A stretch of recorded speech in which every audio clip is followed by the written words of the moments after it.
So, what exactly is socialism? It's a word that pops up a lot these days, but it can mean different things to different people. For some, it sparks curiosity, while for others it brings up strong opinions or even confusion. You've probably heard the word thrown around in heated debates on TV, seen it trending on social media, or maybe even discussed it in your history class. It's a term that's hard to escape, especially when people talk about politics or the economy. But what does it really mean? Why does it matter so much, and why do people get so passionate about it? Alright, let's break it down in simple terms so you can understand the basics and join the conversation with confidence. Socialism is an economic and political system where the main idea is that the community, or the state, owns and controls the big stuff: factories, land, and major industries. Instead of just a handful of people or companies calling the shots, the whole community has a say in how things are run.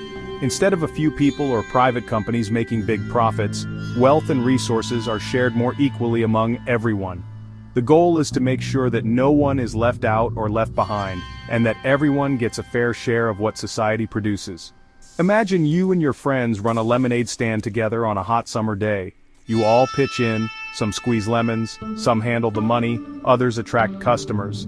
In a socialist version, instead of one person taking all the profit, you split it evenly among everyone who helped. No matter who did what, everyone gets a piece of the pie, because you all contributed in your own way. Decisions about what to buy, how much to sell, and where to set up the stand are made together, as a group. Everyone's voice matters, and you work as a team to make choices that benefit everyone. The goal? Fewer gaps between the rich and poor, and everyone gets a fair shot at success. It's about creating a society where people support each other, and no one is left struggling alone. Now, a lot of people mix up socialism with communism or capitalism, but they're not the same. These systems have different ideas about who should own what and how decisions should be made. In pure capitalism, private individuals or companies own everything and compete for profit. The market decides who wins and who loses, and success often depends on who has the most resources or the best ideas.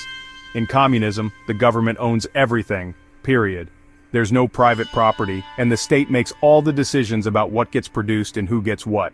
Socialism? It sits somewhere in between. It tries to balance the freedom of individuals with the need to look after everyone in society. There's still private property, but the government steps in to make sure basic needs, like healthcare, education, and housing, are accessible to everyone, no matter how much money they have. The idea is to create a safety net so that everyone can live with dignity.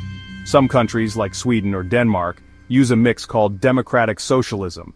Here, people have the freedom to start businesses and own property, but the government also provides strong public services. People vote for their leaders, but the government runs things like schools and hospitals. This way, everyone has access to essentials, and people still have a say in how the country is run. The result? High taxes, but also free or affordable services like healthcare, education, and sometimes even college. People pay more, but they get a lot in return. On the flip side, in the 20th century, some countries tried socialism in a much stricter way. Think the Soviet Union or other Eastern Bloc nations. These experiments often meant the government controlled almost everything. Sometimes these attempts led to shortages, less freedom, and unhappy citizens, which gives socialism a bit of a controversial reputation. Not every version of socialism works the same way, and history shows both successes and failures. So, is socialism good or bad? Well, it depends on who you ask and what kind of socialism you're talking about. People have strong opinions, and the debate is far from over. Supporters say it creates fairness, builds a sense of community, and helps people who might otherwise be left behind. They believe it's a way to make society more caring and just. Critics warn it can slow innovation, limit personal choice, or make people less motivated to work hard. They worry that too much government control can lead to inefficiency or even corruption. Most countries today use a mix, taking ideas from socialism and capitalism, trying to get the best of both worlds. This blend is called a mixed economy, and it's what you'll find in most modern nations. Next time you hear the word socialism, remember, it's not just a buzzword or a political insult. It's a big, complex idea with a long history and real impact on people's lives. It's about how we share, work, and live together as a society. Understanding it helps you make sense of the world around you, and maybe even shape it for the better. And now, you know the basics in just 3 minutes. Stay curious, keep asking questions, and keep learning.